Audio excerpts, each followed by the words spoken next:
அடுத்து நம்ம பார்க்க போகிறது பெர்ஃபெக்ஷனிசம். இதை பற்றி நான் சொல்லும் போது கண்டிப்பாக என் ரியல் லைஃப் எக்ஸாம்பிள் நான் எங்கள் ஒரு அண்ணனை பற்றி சொல்லணும். அவர் நல்லா தெரியும் எனக்கு. அவர் சடனாக ஒரு கடை தொடங்கிட்டார். நான் கேட்டேன், என்னன்னா திடீர்னு ஒரு கடை தொடங்கிட்டீங்கன்னு கேட்டதுக்கு அவர் சொன்னார், எங்கள் அப்பா எங்கள் தாத்தாலாம் கடை தொடங்கணுன்னு ரொம்ப ஒரு கடை தொழில் தொடங்கணும்னு சொல்லிட்டு ஆசைப்பட்டாங்க. ஆனால் அவங்க ஒரு தினக்கூலி தான், ஆனால் தொடங்க முடியல. ஆனால் நான் தொடங்கிட்டேன். ஏன் நான் தொடங்க முடியலன்னு கேட்டேன்.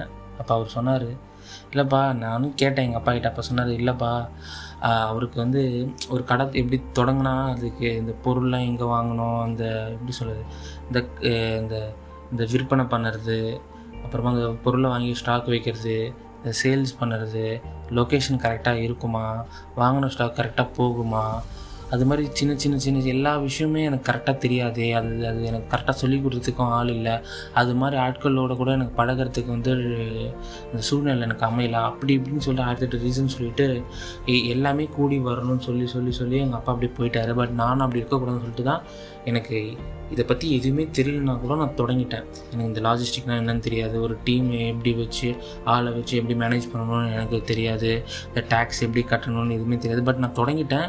பட் எனக்கு கஷ்டமாக தான் இருக்குது. பட் இருந்தாலும் எனக்குள்ளே ஒரு சந்தோஷம் இருக்குது. பார்த்தீங்களா, நான் ஒரு விஷயம் தொடங்கிட்டேன்னு சொல்லுறது, அந்த விஷயமே எனக்கு போதும்பா அப்படின்னு சொன்னார். அப்போ தான் எனக்கு தெரிஞ்சிச்சு இந்த பெர்ஃபெக்ஷன் என் லைஃப்பில் நான் என்ன நினச்சிக்கிட்டேன்னா, நம்ம ஒரு விஷயத்தில் ஒரு 100% நம்மளுக்கு தெரிஞ்சால் தான் அது தொடங்கணும்.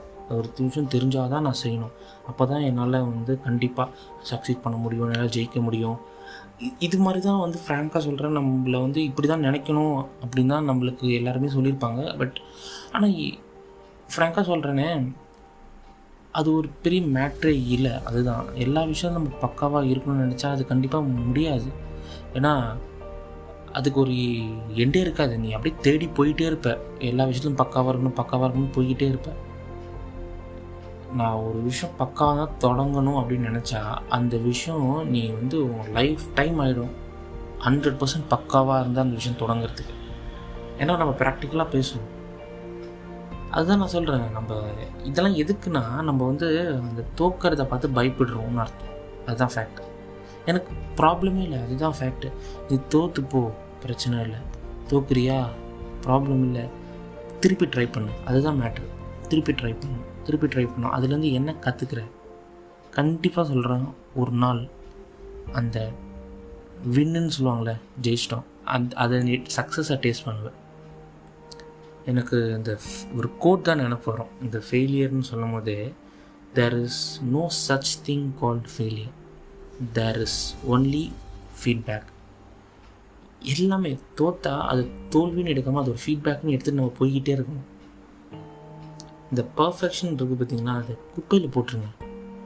ஆமாம், லிட்ரலாக அதை தூக்கி குப்பையில் போட்டுருங்க. ஏன்னா தொடங்கி அது தப்பாக செய், ப்ராப்ளமே இல்லை. திருப்பி தப்பாக செஞ்சுக்கிட்டே இரு.